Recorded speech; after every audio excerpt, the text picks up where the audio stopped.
after months of anticipation, after months of the MMA YouTube community building fantasy cards, building matchups, fantasy cards that we want to see out of the White House, ever since the day that they announced they were going to do an event here. Dana White saying that we are going to get one of the baddest cards of all time. The most stacked card, even bigger than UFC 300. And this is what the UFC gave us. Oh my God, bro. Wow. Wow. I really just gotta say that I'm disappointed. I am truly disappointed at how this entire UFC card has shaped up to be. Right after months of the talk, of the anticipation, who's going to be on this card? Every UFC fighter is wanting this fight on this card. 6 fights, but there could be 7 title fights. Could all was farther from the truth of what actually transpired. And then, of course, throughout the last week, thinking we were going to get the mega fights of mega fights. In Jon Jones versus Alex Pereira to headline this card. It made all sense in the world. It made all the sense in the world. Pereira moving up. Jones called for it. Jones wanted it. He said he was in negotiations with the UFC a week ago, leading a weekend, and then we're going to get the announcements. It really all felt like it was leading up to this, and then this is what we got. Last night was truly the most disappointing and frustrating night I think I've ever experienced as a UFC fan. Just seeing the UFC card get announced and seeing truly what the UFC's been cooking up all this time really was. And also the way that UFC 326 turned out, because that card, we could get into that at the end of this video. But here you have it right here, the graphic of the UFC White House that they announced right after Michael Johnson versus Drew Dober at UFC 326. Friday, there was a whole bunch of drama because Dana White came into Power Slap and he said, guys, I just got to tell you about something about that happened with this UFC White House thing. A fight pulled out. A fight came out, and I think Hunter can kill himself. And everyone's like, whoa, whoa, whoa, what's going on? They're supposed to announce it tomorrow night. But a fight fell out, and it must have been the big fight. And you see from, if you look at the way the ceremonial face-offs, Hunter Campbell's in the back. He's on the phone. He's looking concerned. He tells Sean Shelby and Mick Maynard what's going on. You see Mick Maynard's face go like, what the? And people think that he was lip syncing, saying like, oh God, Jon Jones sucks. Like, I think that's what he said. Now, after all this, of course, I think what Ariel Helwani is saying is that the UFC did try to make the Jones fight, but ultimately couldn't agree on a number, and the fight that fell through actually wasn't Jon Jones. But who knows what to believe these days, what they're really trying to say. Maybe they're trying to cover it up to make it not look as bad. My first thought when I saw this card is Jon Jones pulled out. Jon Jones pulled out, and because of that, they had to go to Plan B, which is Pereira Ciryl Gane, as a co-main event to Topuria Justin Gaethje. Now, again, look at this card, right? You got Topuria versus Justin Gaethje, the fight we thought all along was going to be on this card, until they said that maybe it could be an issue because Topuria is Georgian, Hispanic. So, but this is ultimately what they went with Gaethje versus Topuria, and the reason why it's not as hype, it's not as exciting, is because we all believe that Ilia Topuria is going to KO Gaethje, an American, within the first 2 rounds. That's why the fight, like, in a world, like, I'm a Topuria fan, and I'm honestly happy to see Topuria get announced again for a fight, finally. After all the drama, haven't seen him since last year, June. He's headlining the biggest spectacle in history. He's going to literally be on the White House lawn in front of thousands and thousands of people to really build up his star power. He's going to knock out Justin Gaethje because he's levels above levels. His striking, his power, his technicality, everything about him is super elite compared to Justin Gaethje, who won a super sloppy and fight where he could have got clipped at any moment by Paddy Pimblett, honestly. That's why this fight just isn't as hyped to me, because of what we all expect the outcome is going to be. Sure, it's still a sick fight. Gaethje did just beat Paddy Pimblett, something not a lot of people believed in. And you know, Topuria is your biggest star. He's the number 2 pound-for-pound fighter in the world. I really thought we were in a timeline where we're going to get Pereira and Jones, and Islam versus Ilya. I really thought we were going to get that because Ali Abdulaziz is teasing, yo, we're working on the biggest fight possible. Ian Gary's no longer in the works. Usman, like, bro, who knows now what's going on with Islam since this is happening. And then you have Pereira versus Cyril Gane. Listen, it is a big thing that Pereira and Topuria are both on the same card. It's pretty crazy that Pereira is co-main eventing to Topuria. But it is pretty stacked that they have, like, on a normal circumstance, this is a massive card because you have Topuria and Alex Pereira in the same card. And Pereira is going for history, right? Interim UFC heavyweight championship versus Cyril Gane. Interesting though, right? Because it's two non-Americans. The only fight with two non-Americans on the card. Pereira and Cyril Gane, right? Pereira moving up, going for triple gold, although it's an interim championship. How hype is that really going to be? But it's not the worst thing because it builds up a future fight with Tom Aspinall. If Pereira could get past Gane, that would be massive. Pereira versus Aspinall rather than Gane versus Aspinall too. We obviously learned that Aspinall has now declared his allegiance to Eddie Hearn, which is a big power move, like against Dana White because of how the UFC has been handling Tom Aspinall throughout the last 2 years. You know, the John Jones stuff, and then him getting eye poked and Dana saying he's not going to fight. Like, Tom's clearly hurt from that, and he clearly feels disrespected. And now he's made a power move by getting Eddie Hearn to manage him, who Dana White just went out of his way to call, you know, Eddie Hearn the biggest whatever, and then also took Conor Benn from him. There's a whole drama there. And I truly thought, like, oh, this is a crazy timeline. We're about to get Pereira Jones, and then we're going to also have Tom Aspinall back in the mix now. And by the way, I'm happy that Tom Aspinall's back in the mix. I'm happy his career is not over, because a few months ago, they really were talking about Tom Aspinall like his career might be over because he couldn't hit mitts. He had a black spot in his eye still, even after surgery. Very concerning things with a guy like Aspinall, who's been the only thing good going for the heavyweight division. Of course, this now makes the heavyweight division a lot better with Pereira and Gane. You know, I want to get into each fight more individually.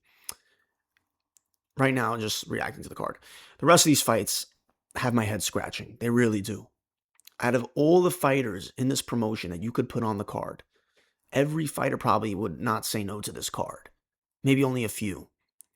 But you to have the roster that you have, to have the amount of talent available because you made the first 3 numbered events not that great. And everyone's like, oh, they're saving for the White House.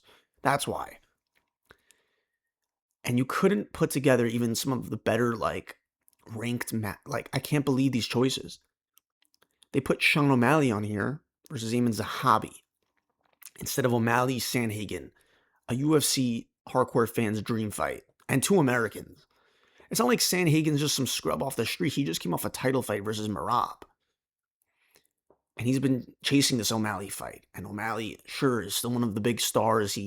Thank God he got that bounce back win versus Song Yadong to be able to make it on this card. But I can't believe they went with Eamon Zahabi, who just, he's so bland as a fighter. He's not that big yet. He's this Canadian ring number 6.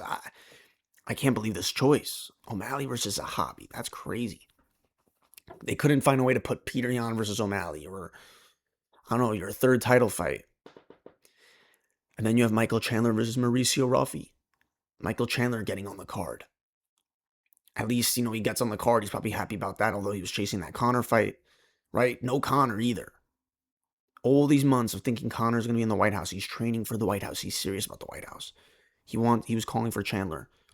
But UFC ends up deciding, no, we're going to save you for International Fight Week. Who even knows if Conor makes it on International Fight Week? So they do Chandler and Ruffy. I can't believe Mauricio Ruffy, like, this is supposed to be the White House. There's only 6 fights that they're slotting on this card, and these are the fighters that you choose. It's like, why not go so much bigger than this? So you have Ruffy and Chandler, and then Nickal versus Kyle Daukus? Oh my God, bro. I cannot believe this, bro. Extremely underwhelming. The UFC really, like, if they're going to make cards like this, they just can't be talking about it, making it some of the sickest, baddest cards of all time, because this ain't that. You overhype it too much, and then you put out stuff like this, and it's extremely underwhelming. Sure, it's probably one of the best, it's the best card we've gotten since UFC 300, that's for sure. It's still massive, but the way they were talking about this card, you were expecting mega fights, the best of the best. and you got Kyle Daukus in one of the slots on this card out of 6 fights. So yeah, Topuria versus Justin Gaethje. Topuria is going to clip Justin Gaethje. He's going to knock him out cold in front of America. Georgian Spaniard. I guess you had no other choice. You had to put some kind of undisputed gold on the line, and if it wasn't going to be Jones Pereira, then Pereira versus Gane can't be headlining a White House card for America's 250th birthday. Like, those are 2 non-Americans. So they went with the choice that we went with all along. It's pretty crazy. Like, Topuria did manifest this. He literally said, like, 6 months ago, watch me be on the White House card. Who wants to bet I'm on the White House card? And he actually made it. As a Topuria fan, you know, this is massive for him. He's already one of the biggest stars. And to have the honor to be able to represent and main event this card, which is a once-in-a-lifetime card in the White House in front of the president, and just continue to build upon his already insane legacy, like, is truly extraordinary. Like, Topuria's about to have one of the best, like, 4-fight win streak we've ever seen. One of the best, like, fighting spans we've ever seen. Going through legends like Volk, Holloway, and Oliveria, which keep aging better and better as wins. When you see what Oliveria just did to Holloway. For Gaethje, yeah, so, and Gaethje, you know, beat Pimblett. He ruined the Pimblett matchup. So, Topuria gets the chance to now knock out Gaethje in front of everyone, get another highlight KO. And then we'll see if he'll finally maybe get the Islam fight. But then, of course, we're going to have to wait for him to probably fight Arman, but that fight's pretty sick. The Arman fight needs to happen. But in the meantime, yeah, this is the next time we're going to see Ilia Topuria. He's headlining the White House. He's already in camp, training, I'm sure, for this fight. I feel bad, like, Justin Gaethje, I think it's time to call it wraps after this, bro. I'm sure he's mad happy that he, like, actually is getting this slot on the card, but I think he knows deep down, like, this is the most scary and terrifying matchup of his life. Because he's only gotten knocked out one other time by Max Holloway, but Topuria is going to have a lot of fun with this. He's going to maybe play around with Gaethje early, not try to make it too, like, imagine how anticlimactic it's going to be, because it's going to be, you go through this the 5 fights, and then you go to the main event of this massive once-in-a-lifetime spectacle, and then Topuria just puts Gaethje out cold in, like, the first minute, and then it's all over. This is why I truly, like, this is why it's just not as hype. This card is not as hype as what it could be. I mean, imagine the aura, the goosebumps, the chills of getting John Jones versus Alex Pereira, but we're not getting that. We're getting Pereira versus Gane, which was always the plan B. And yeah, you know, it's still massive. You know, I really try to not be so hard on it. I can't, you know, the way the UFC overhyped it. Guys, it's very disappointing, but Pereira either way is chasing for legacies, chasing for history, trying to become the first ever champion to hold the belt in 3 weight classes. It was definitely the right time for him to do it. He's 37. He did pretty much clear out the light heavyweight division. And he got his get back fight with Ankalaev. So that was massive, of course, huge legacy defining moment for his career. So to come off that fight and go to heavyweight, I love it.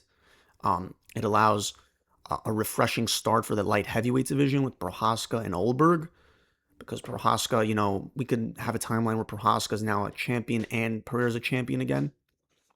So that's hype. And yeah, he's going, but the UFC right now has not stripped Tom Aspinall.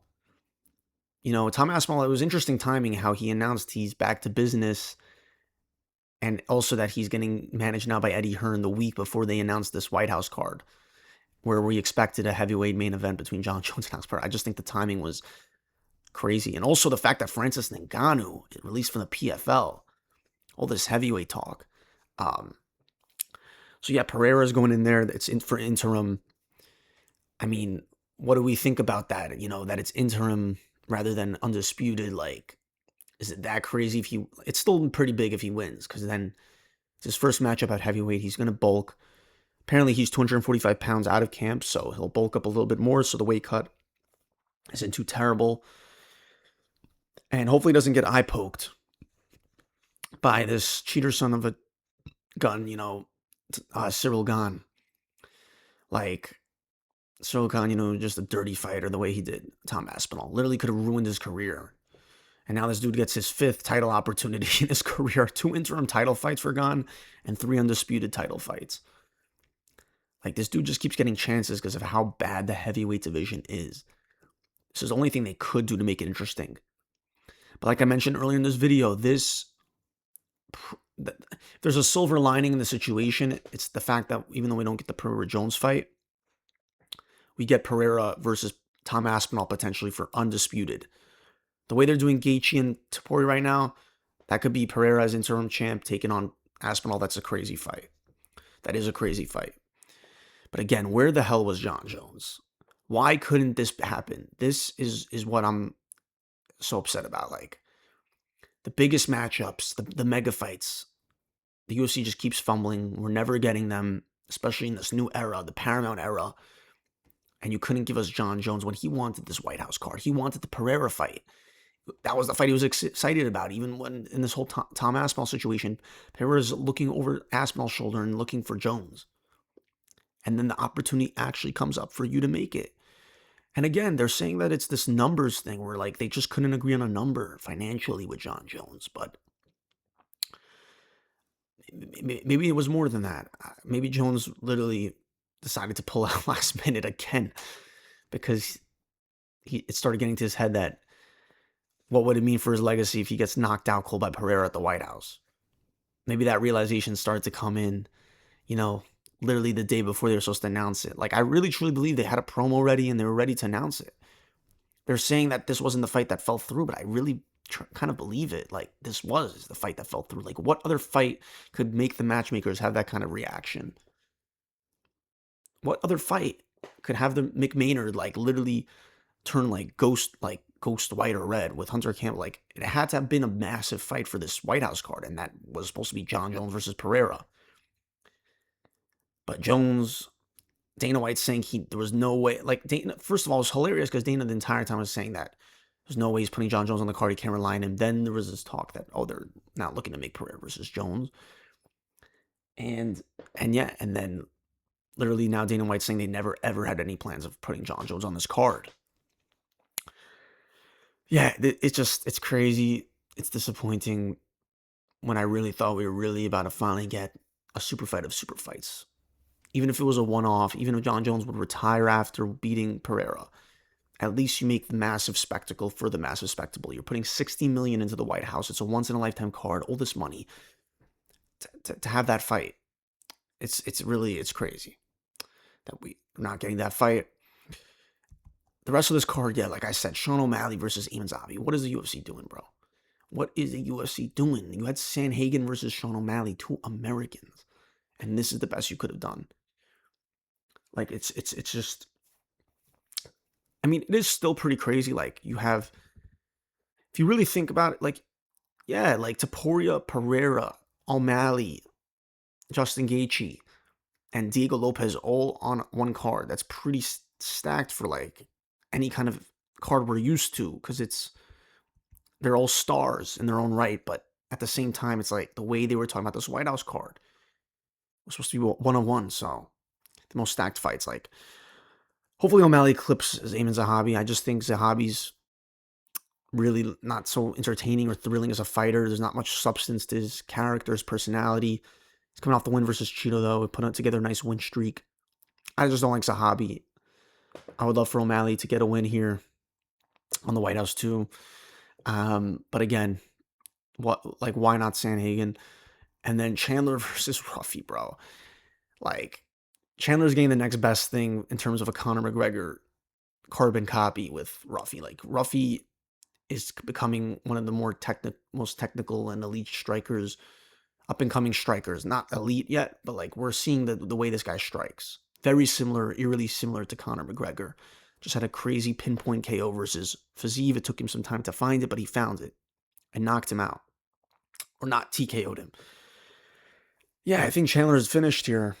Like, what are we expecting? I think we're expecting Ruffy to go out there and flatline Chandler, but it's at least a more It's a more striking fight for Chandler, but yeah, just I think this is the UFC trying to just give, like, they kept on telling Chandler you're gonna get the Conor fight.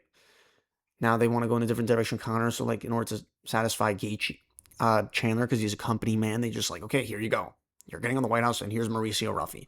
I would have never thought they were putting a guy like Mauricio Ruffy on the White House card, and especially not Kyle Daukus, bro. Nobody knows Kyle Daukus. This dude's like an MMA. He was a UFC reject at one point, and then came back. He's only 2 fights into his resurgence. Must be why they took him out of the Vicente Luque fight to put him against Bo Nickal. If you're going to put Bo Nickal on the card, at least put him versus an interesting matchup like Colby Covington. Like, I was surprised they didn't have Colby on this card. Or like Masvidal versus Colby 2. They put Bo Nickal, of course, on the card, which isn't a surprise to me, but I expect him to be like an earlier fight, like maybe the first fight of the night, because he's an American. The president likes him. He did come off a pretty big KO on Rodolfo Vieira. Head kick KO, but still, like, this kind of placement on a massive card like this is just mind-boggling to me that this is the choice they went with. Could never have thought they were going to put a fighter like Kyle Daukus on the White House card out of all the people. And Bo Nickal, he just keeps getting treated, so, like, over the top by getting the best cards possible. He was placed on UFC 300 on the main card. He was placed on UFC 322, but he was on the prelims. Now he gets a White House slot. But it's not even versus someone who's appealing or big in any, not at all. Most casuals, most hardcore and casual don't barely even know about Kyle Daukus yet. Crazy to me. Crazy that this is the choice they went with. And finally, Lopes versus Steve Garcia. I mean, Steve Garcia is an American, up-and-coming featherweight. And then you got Diego Lopes, Mexican. I mean, this is a great fight. It's a sick fight. I'm not too mad at it. Like, as one of the undercard fights to the two, like, if they had some other better fights, then this fight with that would be pretty sick. This is a sick fight. It's a sick stand-up fight. Both guys are sluggers. I mean, Lopes, of course, coming off back-to-back losses versus Volk, but Volk's a whole different elite technical IQ master beast. And Garcia is nothing compared to Volk, but he's pretty good. He's on a little bit of a win streak. Just came off wins versus Calvin Kattar, David Onama. Finishes fights. Really violent, striker. Some great striking. This is going to be a banger featherweight clash. No boringness here. This is going to be a fun one on the feet. We've seen what Lopes can do to anyone besides Volk, with Sadiq Youssef. The way he spinning elbowed Gene Silva. Who else did he get? But yeah, Diego Lopes, of course, still a big name. Just, wow, like pushing him this hard, bro. Giving him the immediate rematch with Volk and now giving the White House card. I did not expect this fight either, but it's not terrible. It's a pretty sick fight as just one of the regular, ranked fights to put on a White House card because Steve Garcia is American. So this is and who do I have in this fight to win? It's a hard one to pick, honestly. Is this where we finally see Steve Garcia get a little bit flawed here because of Lopes being a much more better striker opponent than anything that Garcia has faced? And this is definitely the step up that Garcia needs. And also, like, it's a big push for Garcia, the fact that the UFC is entrusting in him to be on this White House card. It's one of the Americans. So yeah, guys, I don't know. It's just, I'm kind of ranting again, but it's just crazy that this is the reality of what we have gotten for the White House card after months and months of anticipation, the way that people were building up cards. It's super underwhelming. So yeah, those are my thoughts right now. We're still 3 months away, so like, there's definitely more to talk about with each of these fights. Definitely more to unpack between Topuria and Gaethje, Pereria and Gane. It's crazy though. And then finally, just to recap what happened last night. The card was a dud, man. Like, UFC 326, so sure there were a few finishes. Like, Dober got a finish on Johnson. Robocop knocked out Bruno Ferreira. Garbrandt got kicked in the nuts so hard he threw up. And then Zhao Long lost 2 points. And then Garbrandt literally just ran the rest of the fight knowing he milked away a win. But the card was really weird. It was a bad card. It just wasn't that hype. And even this main event, the BMF fight between Oliveira and Holloway, Oliveira completely dominated Holloway, completely dismantled him, completely just put him in all crazy submissions. I'll give Holloway a little bit of credit for being a dog and not, I don't know how he didn't get submitted. There were 3 different times where I thought he was about to tap earlier in the fight, like, wow, this is about to be over. Oliveira really has him in these crazy tight neck cranks, but Holloway kept just somehow pulling away, staying in there, hand fighting with Oliveira, but every single round was the same. Every single round was the same. A little bit stand up on the feet in the first couple seconds. Then Oliveira forces into the cage, is in a clinch position, and then with incredible strength, throws Holloway to the ground and gets positioning, puts him through all kinds of submission hell. And there's only one time where Holloway got on top of Oliveira, and then also at the end of the fight, he somehow managed to get up and was able to maybe point down at the floor, but it was already like, what, 7 seconds left to the fight. Oliveira couldn't even respect the final 10 seconds of Max Holloway for the BMF title. He couldn't even respect that. Like, literally was holding him onto him. I'm like, dude, at least give us the last 10 seconds. But he was still holding on to Holloway within 15 seconds. And I think Holloway was trying to talk to him like, yo, let's give the fans what they want. Like, get off me. Let's get in the middle. And then they got a little bit at the end. There were a few big blows given, and then the fight ended. And Oliveira went from possibly retiring or getting ridden off because of getting knocked out by Topuria to 2 straight dominant wins, some of the best wins of his career. Some of the best wins of his career with the way he handled Gane and the way he handled Holloway. Never seen Holloway like that. And it truly makes Topuria look better. I know people don't want to hear that. They don't want to keep hearing it, but I gotta say it. I gotta say it. It makes Topuria look better. Look, Holloway could barely get out of it the entire fight. And what did Topuria do? Topuria got up from an exchange like that on the ground with Oliveira. And then in the first striking exchange, knocked him out. Like, it's performances like these from these fighters that make you realize truly how much more greater the skill is of a fighter like Topuria. Call it glaze what you want, but it's the truth. It's facts. Like, he knocked out both these dudes. And Oliveira since then has had 2 of his most dominant wins in recent years. And I think they should just discontinue the BMF belt at this point, to be honest. Like, they should really just discontinue it. But it's kind of cool, like, whatever Oliveira. I don't want to see Oliveira versus Conor. I just don't want to see it. I think Oliveira destroys Conor on the ground. An out-of-shape Conor who hasn't fought in, 4 years? Who's coming back in his return fight? Who we don't know how he's going to look? How his cardio, his physique, anything. And you're going to tell me you're going to put him against an Oliveira who's just going to do that to him? You're going to give that to the fans, a boring Oliveira grappling submission fest for 5 rounds with Conor McGregor's return? Like, it just doesn't make sense. It doesn't work. I don't think it works. Like, most people were not happy with that fight last night. Like, everyone was booing in the crowd. You could even get some crazy stand-up. I don't know. I really, was hyped at the beginning of the fight, but then once it went on, I'm just like, ugh. Like, you got to appreciate the greatness. You got to appreciate Oliveira being a master of his craft and doing that to a guy like Holloway. But still, yeah, I would have liked to see some more stand and bang kind of moments for the BMF, if that's what the title's supposed to represent. So yeah, I've been talking for a while. It's been already 28 minutes. Yeah. So that's my thoughts on everything from last night, from the UFC period of the weekend.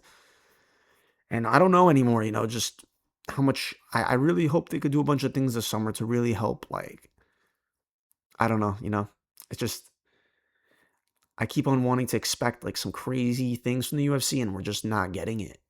We're just getting it's still really good. I feel like I'm acting like a spoiled UFC fan, but I can't pretend. Like, I think it's fair to say we're all disappointed that this is what they put for the White House card. After all that talk. So let me know in the comments what your thought is, guys. And yeah, until next time.